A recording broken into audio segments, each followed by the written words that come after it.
Hey y'all, welcome back to In the Kitchen with Baker Girl. Thank you, Jesus. It is a beautiful day to be in the garden. And today I'm going to show you how I am making a semi-indoor deck top garden. So this is some beautiful lettuce pots that I actually picked up at one of my local farmers markets. And as you can see, it's lots of different varieties of green leaf lettuce and some red leaf too. Some of them I actually never seen before. But these 2 pots of lettuce cost me $24. And you can trim off of them and have lettuce all summer long. Of course, as long as you keep your lettuce in a nice, cool-ish but sunny area, because lettuce doesn't like a lot of heat. And it's just that simple, really, to harvest your own lettuce.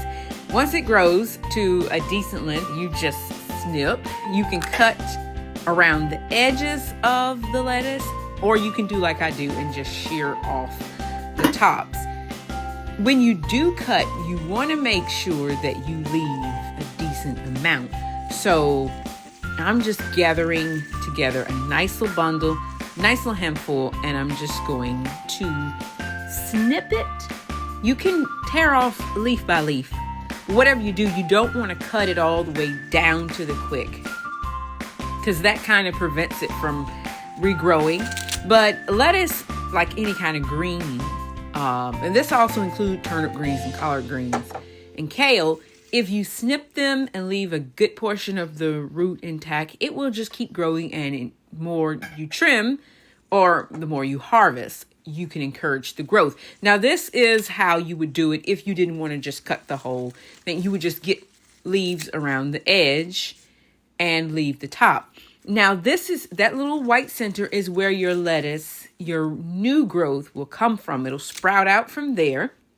And it only takes maybe 2-3 days, and you see little teeny baby lettuces popping up from that root end. It is so cute. And it's funny to watch too, because it's like, lettuce is regrowing. Now, this one, I must admit, I neglected it a teeny tiny bit. I have a tendency to kill plants. But we are not going to kill these plants. We are going to be harvesting lettuce off of these all summer long, hopefully. Now, I bought this because, of course, we eat a lot of salads. And you all know, if you've been following me for some time, we eat a lot of salads. Now, this one works better with a knife than it did with the scissors. So I grabbed me a very sharp knife and then just remove. It's kind of like Bibb lettuce, where it comes in this cute little, very cute little flower. I really liked it. It reminded me a little bit of cabbage. The shape reminded me of cabbage. And I'm just putting it into a colander. And of course, you don't need to cut as much as I'm cutting. You could just cut a little bit and it will just keep growing. If you water it and you trim it, you just keep growing. But here I'm showing you where I'm going to cut for this one. And just take a knife, a sharp knife, and it just goes zoop, right across. And of course, once you're done harvesting some lettuce, you do want to water it. And then just put it in a nice, cool but sunny space. A nice windowsill will do very nicely. If you have a rooftop patio or a deck or whatever, you can set it there to get some gentle late afternoon sun or early morning sun, but not midday sun, because midday sun will actually start to bake your lettuce and it'll start to just droop over. But I'm harvesting all of this lettuce because, well, number one, we needed a good amount of lettuce. And number two, it needed to be harvested because lettuce will start to seed out.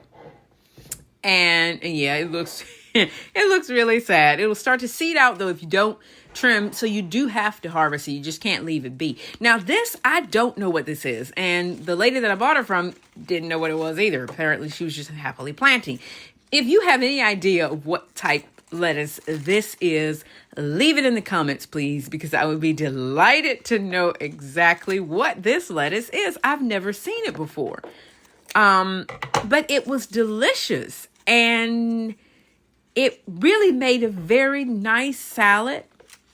It wasn't bitter or any of those things. It was just a very fresh green flavor that I really liked. But as I say, I have never seen this type lettuce before.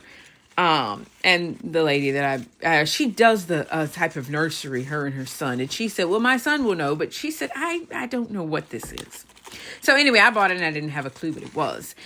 And I'm cutting, as you can see, I'm cutting a good bit, but I'm leaving those outer leaves. Another reason why I'm leaving those outer leaves is because when you trim it sometimes, especially if you really, really harvest down, it can kind of be a little tricky to know exactly what kind of lettuce will regrow. So leaving some of those outer leaves kind of remind me, okay, this is this and this is this, especially if you don't have, little pot tags around your lettuce. But as you can see, these are perfect windowsill containers. And even though you may spend a bit of money, which I think $12 a piece for these ready containers, which is just an absolute deal. But you can start them yourself from seed and save even more money. And, as I say, we eat lots of salad. You can eat salad all through the summer. And you don't have to just limit yourself to lettuce, by the way. You can do most things, especially herbs, which we'll get to those in a bit. But these are all cost-saving measures that you can do. And it's good to grow some of your own food. We might not grow everything. I don't grow much. I'm not a green thumber. I'm a baker, not a gardener. But hats off to all of you gardeners who do have green thumbs. But there are things that you can make for yourself, or you can grow for yourself, that you can in turn incorporate into your own cooking. Yes, I'm still gonna have to go to the grocery store to buy some things. But if I can check lettuce or salad greens off my list, then that's just perfect, because then that's one thing I don't have to buy at the grocery store. Now, these have been nicely harvested and they're looking a little sad because they've been trimmed. But now this is how I keep the lettuce nice and moist between waterings. I just put a bit of water in a spray bottle and then just give it a nice spritz. And I also spray the leaves themselves too.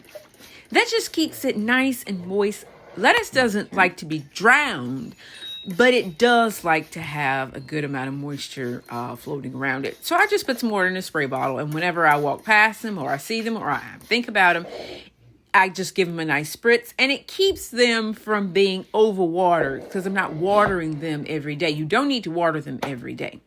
So that is how I do it with those. That's how I harvest the lettuce. Now I just set the containers in the sink, and then just drizzle, water them in the sink that way. Now, these are the other plants that I have growing on the deck. Lots of tomatoes, as you can see, because not only do I need tomatoes for my baking, we eat lots and lots of tomatoes. And I put up tomato soup. And I've also got some basil, because what's tomato soup without basil?